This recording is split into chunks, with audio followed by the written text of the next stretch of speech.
Oh, that's bad. So I spent the last few months collecting 6 of some of the rarest, wackiest smartphones you've ever seen. And each of them has a very different vision of what the future's gonna be. So number 6 is the Moto Z. And you know how smartphones now are like 8, 9 millimeters, like 7.5 on a really good day? Well, this is 5.2. It's one of the thinnest smartphones in the world ever. Because it's easy to forget that just a few years ago, that was the game. That was what companies thought the future was. Wow. Oh my god.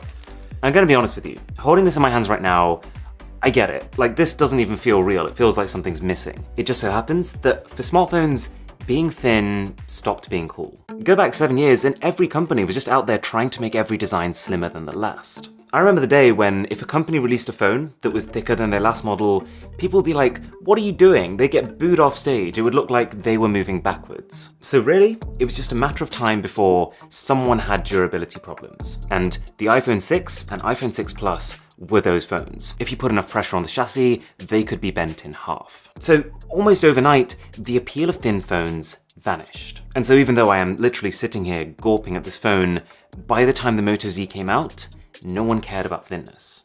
Okay, phone number 2.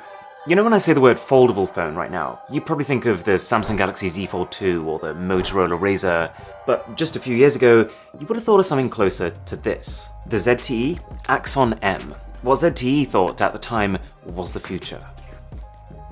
Ooh, it's actually pretty nice packaging. I guess as you'd expect, given that this was one of the most expensive phones you could buy at the time. And I will say that with this phone, there were a lot of good decisions made. These stickers not being one of them. The dual screen meant that you could run 2 apps at the same time in full screen. Cool. It could be used as a book, with the bezel serving as a divider in the middle. Also cool. Plus, like, listen to this hinge. Ah. So why didn't this take off? Well, just like for current foldables in 2020, I think it's because people didn't really need it. Android in its entirety has been built around being able to do everything with just one normal-sized display. And because of that, up until this point, foldables have just basically been hardware companies deciding that they want to build a foldable, and then afterwards trying to find reasons why an average consumer might want one, as opposed to there being an inherent problem that needs fixing. They talked about how you can have 2 different videos playing at the same time, but given that you can only listen to one of them at any one point, how useful is that? I guess like if you had 2 different sporting events that just so happened to be streamed at the same time and you only wanted to listen to one of them, maybe? But it's a bit of a stretch. They showed off how you can use one screen to mirror what's happening on the other. Why would I want to mirror what's happening on one phone screen on another phone screen that's sitting right next to it? So yeah, while I do believe in foldables, I really want to do that again, until one comes out that either isn't noticeably more expensive than a normal phone, or one that can actually solve a pain point that currently exists, I don't think they'll fly. And along a very similar line of dual screen devices, this is the Yota 3 Plus. It's the last phone ever made by the Yota company, who tried to take over the smartphone market by providing people with one normal display on the front and one e-ink on the back. I kind of spectated this company for a while from a distance. I never actually got the phones, but I've been fascinated by them. So it's kind of crazy that right now in front of us we have the most advanced model they ever created. It's stunning packaging as well. It looks like something you'd keep in a library. It actually is a book. Wow.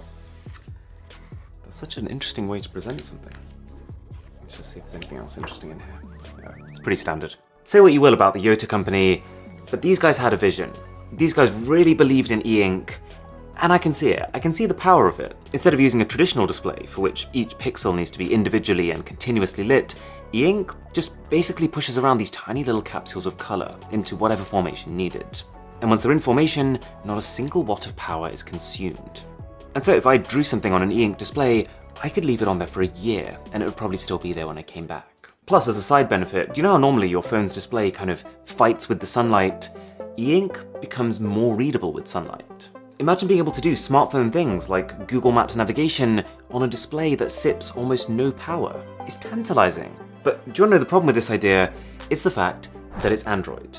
See, with something like a Kindle, you can actually squeeze incredible battery life out of an e-ink display. But Android is a high power consumption operating system.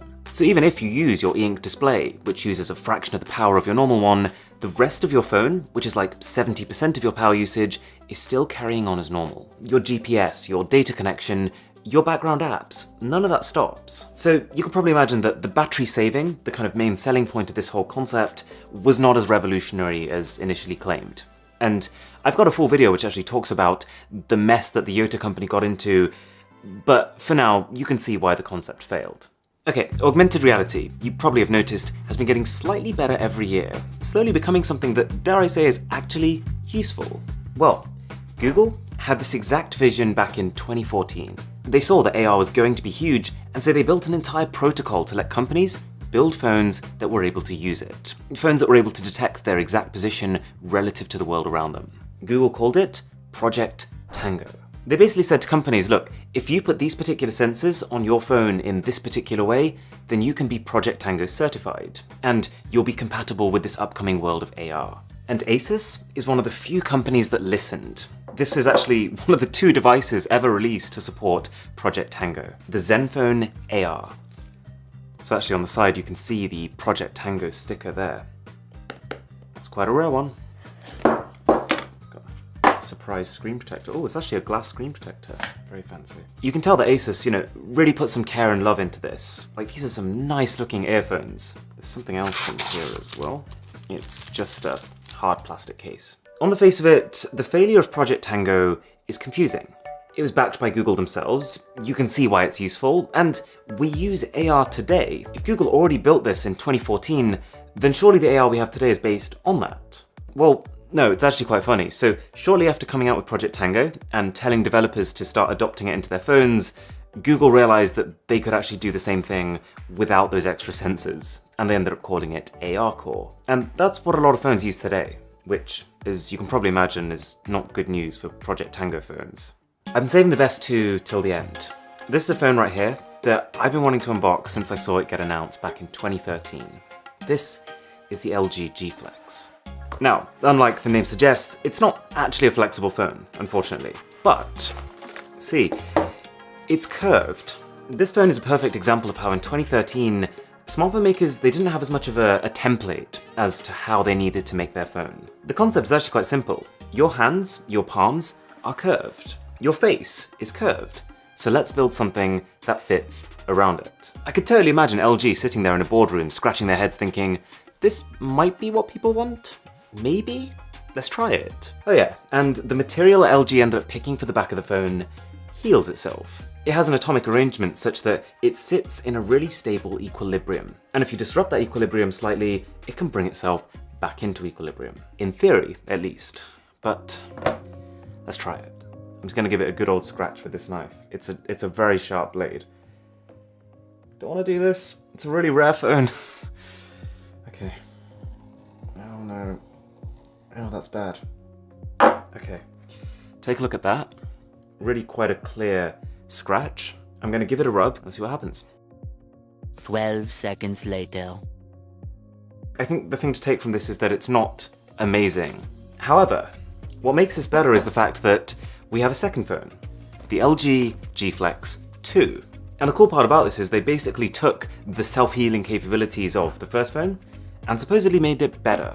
It could supposedly heal in seconds as opposed to minutes, and just be able to heal more damage. It's almost psychedelic looking packaging. And you can see they've actually adopted the curve of the phone in the box itself. That's a cool touch. Okie dokie, so we've got the phone, and nothing of interest. So compared to the first model, it's actually a lot smaller, and just kind of generally subtler in design. And the curve looks about the same in terms of how pronounced it is. But more importantly, let's give it a scratch. Okay, so nice big old scratch on there. I feel like I'm doing a magic trick. Okay, well, it feels like it's lighter. There is some improvement. You can definitely see that the scratch seems less deep. It would have been really interesting to see how much LG could have improved this with future generations. Let's say they made 4 or 5 more LG G Flex phones. The place it could be at now would actually be impressive. So, why did self-healing phones disappear? Because surely if they perfected that technique, that sounds like a dream. Well, it's because glass came. Apple had already used glass for quite some time on their phones, but as soon as Samsung made the switch with their Galaxy S6s, it kind of pushed all the reluctant Android phone makers to follow suit. They knew that they wouldn't be able to make a phone that felt as premium as Samsung's by only relying on plastics. And on that note, I'd be curious what you think. What would be your ideal smartphone finish? Plastic, glass, metal, wood, something else? Let me know. Anyway, if you enjoyed this video, a sub to the channel would be amazing. My name is Aaron, this is Mr. Who's the Boss, and I'll catch you in the next one.